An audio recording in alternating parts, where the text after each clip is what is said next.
नमस्कार। अभी आप लोग टीवी पर ऐड देखते होंगे कि दाग अच्छे हैं, लेकिन आज हम आपको बताएंगे कि गड्ढे अच्छे हैं।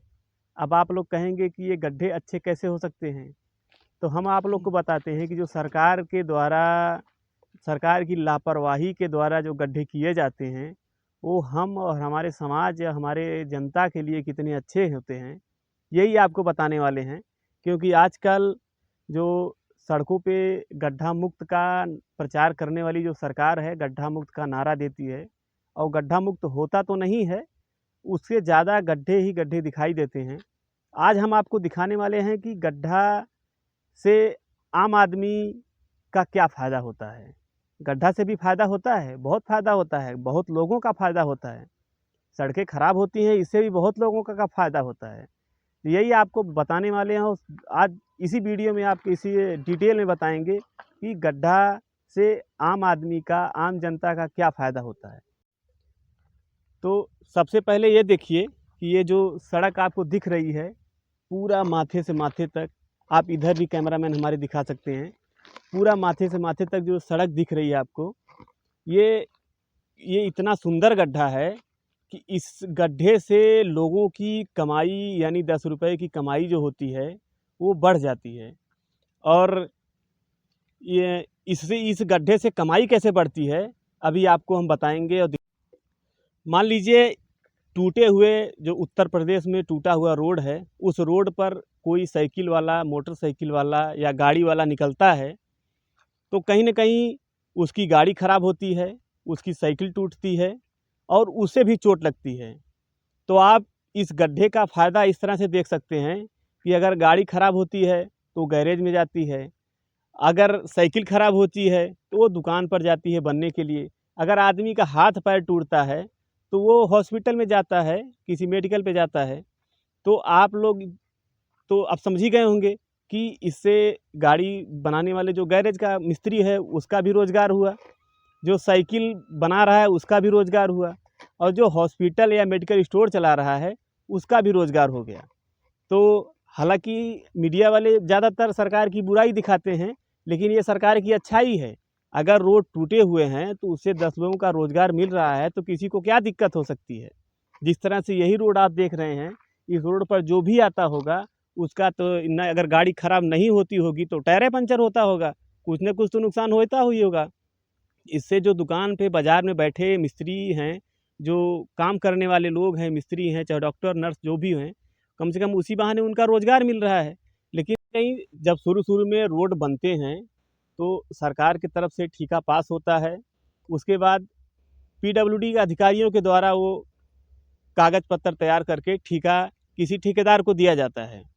अब आप देखिए कि जो सरकार से जुड़े हुए लोग हैं, जो नज़दीक उनके साथ रहते हैं लोग, पहले तो उनकी कमाई होती है रोड से, उसके बाद जो पीडब्ल्यूडी का अधिकारी होता है उसके बाद उसकी कमाई होती है, उसके बाद जो इंजीनियर साहब होते हैं उसकी कमाई होती है, उसके बाद जो ठेकेदार होते हैं उसके बाद उनकी कमाई होती है। तो आप लोग सोचिए, अगर वो ठेकेदार या पीडब्ल्यूडी के अधिकारी अगर मजबूत रोड बना देंगे तो पहली बात तो वो भी नहीं कमा पाएंगे, और ख़राब रोड बना देंगे तो उनको भी 10 रुपया मिल जाएगा, कहीं ना कहीं वो भी घोटाला करके चले जाएंगे, तो उनकी कमाई हो गई। अब उसके बाद जब रोड टूट जाएगा तो मैंने आपको बताया ही कि कौन कौन लोग कमाते हैं। तो इस तरह से रोड टूटने पर जो पब्लिक होती है, जो लोग काम करते हैं, जो नौकरी मिस्त्री का काम, गैरेज का काम करते हैं, वो लोग अच्छी कमाई उन लोग की हो जाती है। और इस पर सरकार की तारीफ़ करनी चाहिए कि इस तरह से टूटे हुए रोड को और बढ़ावा दें ताकि लोगों का रोज़गार और मिल सके। तो जिस तरह से कहीं न कहीं ये भी देखा जाता है कि लोग ईश्वर की पूजा करते हैं, प्रार्थना करते हैं कि भगवान हमें भी रोज़गार मिले, चाहे वो मिस्त्री हो, चाहे डॉक्टर हो, चाहे कोई कर्मचारी हो, चाहे अधिकारी हो। लोग ये सोचते हैं कि किसी तरीके से हमको भी रोज़गार मिले। तो कहीं न कहीं सरकार एक योजना बनाती है कि रोड को ही ख़राब कर दो ताकि तमाम लोगों को रोज़गार मिल जाए। रोड को ख़राब करने से ऐसे-ऐसे लोगों को रोज़गार मिलता है जिसकी आप कामना नहीं कर सकते, जिसको आप सोच भी नहीं सकते, और नुकसान केवल सरकार का होता है, पब्लिक का होता है, लेकिन उसी पब्लिक को इसी रोड ख़राब के नाते उसको रोज़गार मिलता है। तो अगर ये देखा जाए तो जितने भी सरकारी कर्मचारी हैं, प्राइवेट कर्मचारी हैं, जितने भी लेबर मज़दूर हैं, उन सभी का रोज़गार इसी टूटे हुए रोड से मिलता है। और कहीं न कहीं आप ये भी देख सकते हैं, जो मीडिया के लोग होते हैं, वो भी इसी तरह से टूटे हुए रोड को खोजते हैं ताकि उनको भी रोज़गार मिले, उनकी भी दुकान चलती रहे।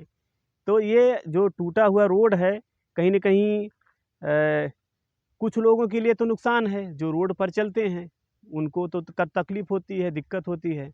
लेकिन जो बाज़ार में बैठे हैं, चाहे वो मिस्त्री हो या जो भी लोग हों, उनको तो रोज़गार मिल ही रहा है और अच्छा खासा रोज़गार मिल रहा है। जिस क्षेत्र में ज़्यादा सड़कें ख़राब है, उस क्षेत्र के लोग को वहाँ के जो मिस्त्री हैं, लेबर हैं या डॉक्टर हैं, उनको ज़्यादा रोज़गार मिल रहा है, अच्छी खासी कमाई हो रही है। तो रोड कहने का मतलब कि रोड ख़राब होने के नाते ख़राब बात नहीं है। रोड अगर कहीं ख़राब है तो कहीं न कहीं वो भी अच्छा है, क्योंकि उससे भी 10 रुपया लोग कमा रहे हैं। और सरकार की बुराई तो लोग करते ही हैं, लेकिन ये अगर आप इस वीडियो को देख कर के लग ही गया होगा कि सरकार कहीं न कहीं ये अच्छाई करती है, रोड ख़राब करके और तमाम लोगों को रोज़गार देती है। हालाँकि सरकार कहती है कि हमने इतने लाख, इतने करोड़ लोगों को रोज़गार दिया है, तो आप अगर देखिए इस बात को, तो कहीं न कहीं आपको लगेगा कि सरकार पूरे प्रदेश में कितना रोड ख़राब कर रखी है। तो आप उस हिसाब से आंकड़ा लगा लीजिए कि इस रोड पर कितने लोग चलने वाले होते हैं और उस हिसाब से फिर वहाँ के जो लोकल लोग हैं, चाहे मिस्त्री हो, चाहे कोई भी हो, सोचिए उन लोगों को कितना बड़े लेवल का रोज़गार मिला है। तो सरकार की ये जो योजना है, पहले रोड को ख़राब करो, उसके बाद लोगों को रोज़गार दो और चाहे चलने वाला हो, डोलने वाला हो, बोलने वाला हो, हर एक आदमी को उससे रोज़गार मिलता है। तो कहने का मतलब यही है कि अगर उत्तर प्रदेश में रोड ख़राब है या देश में कहीं भी रोड ख़राब है, तो वो रोड ख़राब नहीं है। आप उसको रोड ख़राब कह सकते हैं, लेकिन अगर आप एक बार सोच के देखेंगे, तो रोड ख़राब नहीं है। रोड पे जो उससे जुड़े हुए लोग हैं, उनको फ़ायदा हो रहा है, तो अगर किसी काम से किसी को फ़ायदा हो रहा है, तो उसको ख़राब नहीं कहा जा सकता। इसलिए अगर रोड ख़राब है, तो हम सरकार के साथ हैं और सरकार से कहेंगे कि ऐसे 2-4 रोड और ख़राब करिए, ताकि लोगों को रोज़गार मिल सके। नमस्कार।